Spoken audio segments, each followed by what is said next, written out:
All right, hello and welcome. I am your host and moderator, Tara Gearhart, and thank you for taking the time to join us today as we talk for the next half hour about AI trends for 2026. This LinkedIn Live today is sponsored by Flowrite Enterprise Workflow Automation, and you will leave with an understanding of what to watch, what to build, and what to budget for when it comes to AI this year. Don't worry about taking notes. We'll send the session's recording and it will be saved live in the live events on our company page, so you can always refer back to it. To make sure we are helping you as best as we can on this project, on this topic, we have a chat bot for you to drop any questions.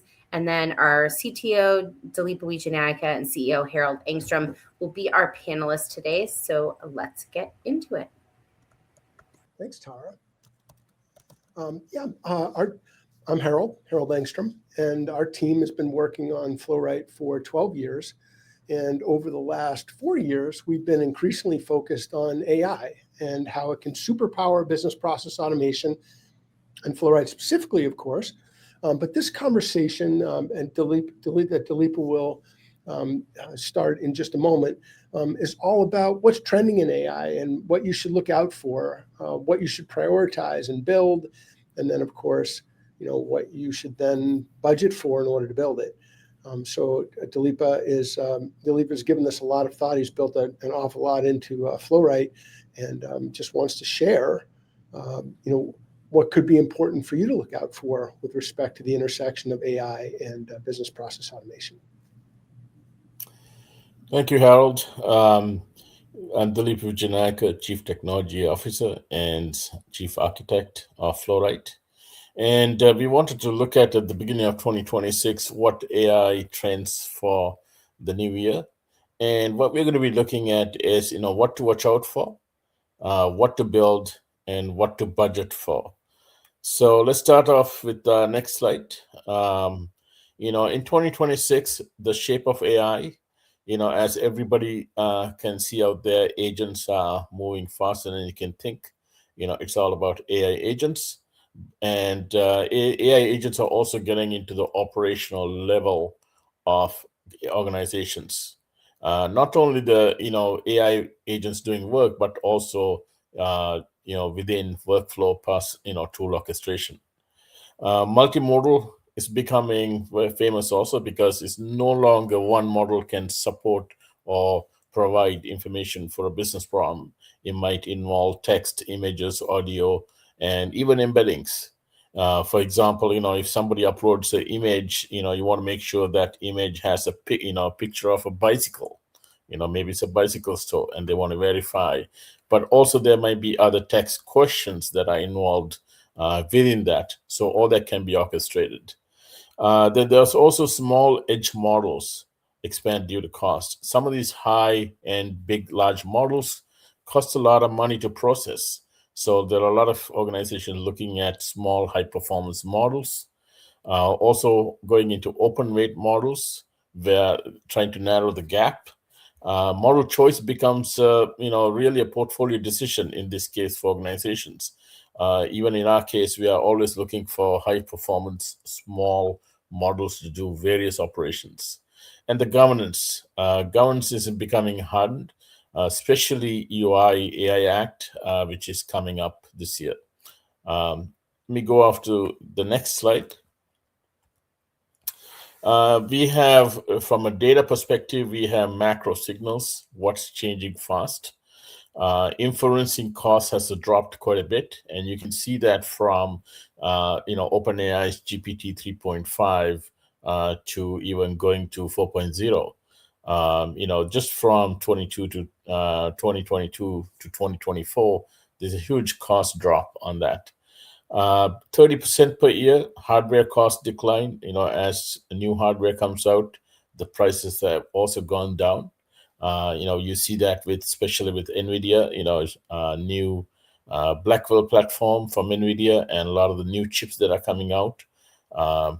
There's various cost savings. Energy efficiency gains, there's about 40% per year that has gone.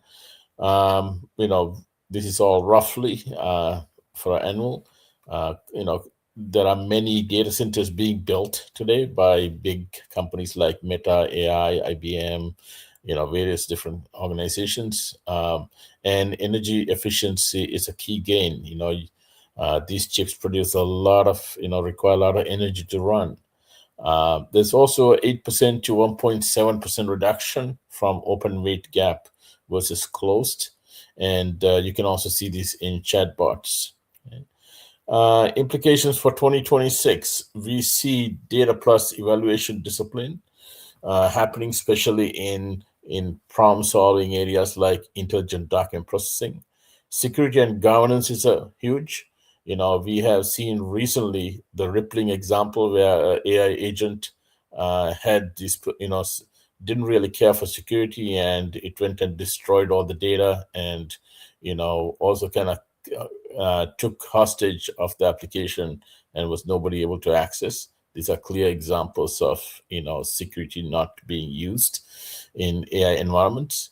And also physical constraints, things like power, memory, CPU, data center build out, and stuff like that. The next we want to cover is agents. The trend number one is agents are becoming the workflow infrastructure. Agents alone, AI alone cannot do what the agents need to do, perform today. And these agents are shifting from being in development to more production use cases. And a clear example would be, we demonstrated last year on one of these showings, intelligent document processing. Okay. So going into, we have orchestrated multi-step workflows that are performing various different things using AI. And what's cool about, workflow surrounding that AI is, AI is giving answers to your questions, but then the workflow is actually making all the decisions. Hey, do I do this, or do I do this, or do I need a human to interact? I don't understand this. Let's have a human interact and give some more details. So AI alone can't do what you need. You need workflow surrounded around the AI agents. Tool routers and permissions. And so security is a key. You don't want the agent going here on especially your data and information that you store. You want to have some level of security around what the agent can perform. We see even with our own workflow product, we have agent level security where you can create a user just for that specific agent and have various different security permissions that allow them only access to certain things within the environment. You have agent ops, evaluation, traces, and incident response for agents, which is also a key when it comes to agents and monitoring what these agents do. Human in the loop is a key thing. There are many times where we still need to, you can't just have AI do everything. You have to have humans perform certain actions. Okay. And if you look at this little flow chart here below, you have a user or a trigger that causes agent orchestrated start and start processing. And that agent orchestrates obviously going to call tools and APIs.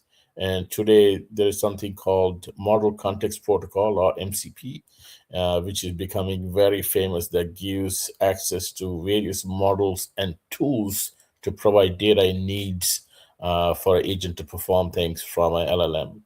And then also systems of record. What did the agent perform? What did the agent do? And this is where the workflow and the audit history comes into place, where you can track what exactly an agent performed in the system.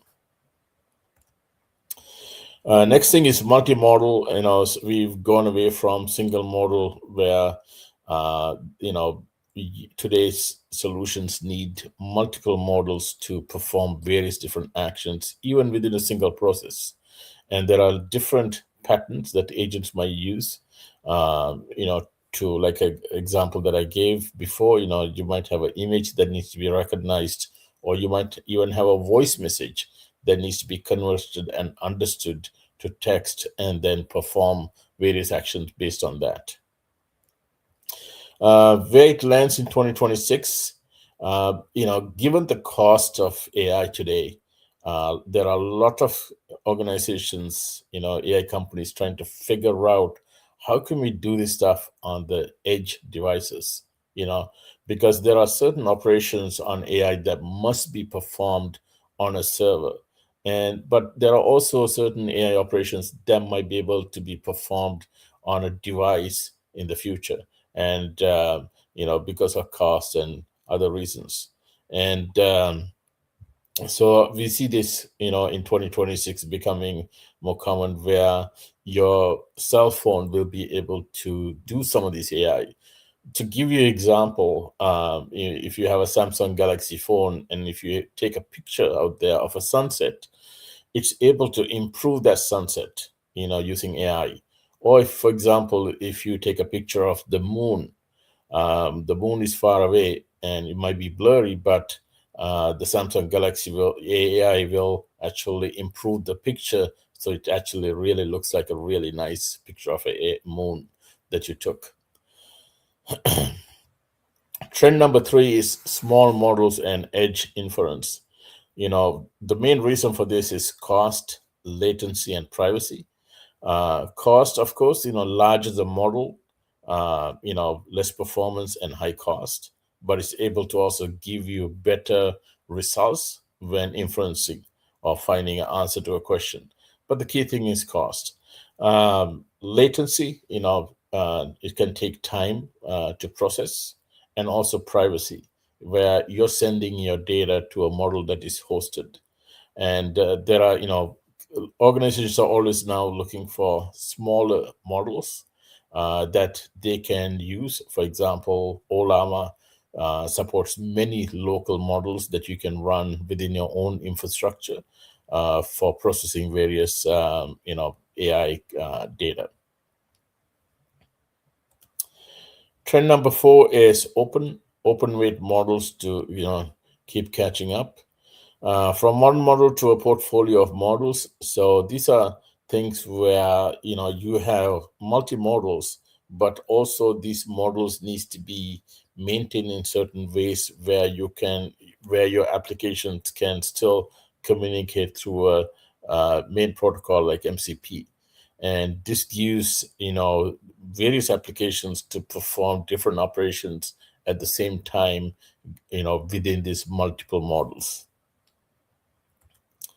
Trend number 5 is reliability becomes a differentiator. And some of these are governance, policies, roles, accountability around your models and your AI usage within the organization. Mapping of context, stakeholders, risk, and intent use. And the measurements, you want to evaluate performance and risk monitoring. This is a key thing. What is the AI really doing within your organization? Is it doing things that it's not supposed to be performing? And managing all that and mitigating through incident responses, and also continuous improvement.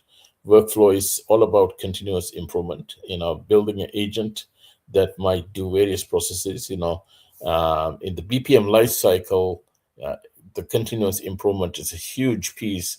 As you have more and more data, you're able to understand where the inefficiencies are and you can improve those. Trend number 6, go into AI security. As AI agents become more mainstream, security needs to be around various different parts of AI. So, for example, prompt injection. What that means is, you can give prompts that might do some damage. So you might say to the agent, hey, here's a prompt, go delete the database. And you need some kind of permission, some kind of understanding around those, so that you don't, the agent is not performing those type of actions. And this is very similar to a SQL injection. In SQL injection, you can do the same thing. If you don't build your application correctly, you can give a delete command to delete your data or delete a database. And same thing here, you can give a prompt to the AI agent, and it might do operation that cannot be recovered. And there might be data lost or some other loss. Insecure output handling. You might have LLMs, outputting things that it should not be. So, for example, it might go bring back, financial data that you're not supposed to expose. So there might be, security around that, what the agent can perform. Supply chain models tools. In this case, there are various tiers that are involved in a supply chain, and what data that you pass between those tiers also to be handled using security. And data poisoning is the last one. And the data poisoning is really, what you trained your LLM with. You have a data set, and is that data set good? If you give the wrong data, then the output or the results from the LLM is going to be bad. Bad data in, bad data out. So in this case, you want to make sure that the data that you're training your LLM is good. We go into trend number 7 is regulatory deadlines. As everyone know, EU has an AI Act, and that is coming this year. And a lot of this, we've already seen in the last couple of days, it hit the news that Grok was, producing, inappropriate images, and certain countries banned Grok being used. So as these kinds of regulatory, things come up, you have to be ready for these kind of things, and this has to be also managed within the application that we build with AI, and also, AI providers has a responsibility to manage some of these things also. And I'm sure we will see more and more of these regulatory things come to effect this year and next year. Trend number 8 goes more into infrastructure, compute, memory, and power, which are also some of the bottlenecks with infrastructure. Memory has been a problem in, 4 or 5 years ago, but today I don't think memory is really a problem. But what is a problem today is really power. And as these big companies like Meta, they're building huge, data centers to be able to process some of these items. But like I said before, there might be a shift in this industry also. You need the power for server side processing, but in the case of our devices getting smarter and more powerful, there might be some of the AI that can be processed by devices also. And what to do next? Here's a 90-day, plan, kind of a playbook, and what I would suggest organizations to do is, pick 3 production use cases, which will give you the highest ROI, and then, go and implement those and try to figure out, how successful you are, and then from those use cases, you can move on to other types of use cases that might, improve your organization's efficiency. Stand up evaluation and tracing. These are kind of what we call golden sets, things like offline evaluation, online monitoring, regression gates, which are able to kind of, you need to put this in place so you can monitor and manage your AI infrastructure. Secure the tool layer. Security is a very key important piece. As I discussed in one of the slides before, you want to make sure that it is not, the AI agents are not performing things that are destroying data or showing data that's not supposed to, users should see, or making data available, like financial data available to people who should not be seeing those things. So you need those security and the gates around those to manage that. Establish governance as more and more EU type regulations come into place. You need to put those governance around your models, your data, and things like that. Control cost. As we all seen, costs can be incremental, with AI. There are, depending on the provider and depending on what you're trying to do, these costs could be minimum, or cost could go way high, especially if you're doing RAG. For example, if you're providing AI a 100-page contract, and if you're asking questions, that takes up a lot of tokens, especially on the request. The response might be, a few tokens, but the input, that input cost could be make your AI bill go up. So you need to kind of control cost based on what you're trying to do also. And there are various different ways to do that. Even in the case of software flow, right? You can actually say, hey, I'm only interested in you know these top 5 pages on the PDF. Go grab me those top 5 pages, and now send those 5 pages to uh, the AI instead of sending 100 pages. Or you can also say things like, hey, remove all the blank pages out of the document, or get a summary and send a summary to AI. So there are various ways to optimize costs depending on what you're trying to automate. And this is it for this particular presentation. I hope you enjoyed. 2026 is definitely going to be an exciting year with all these AI agents and various new AI improvements that's coming into place.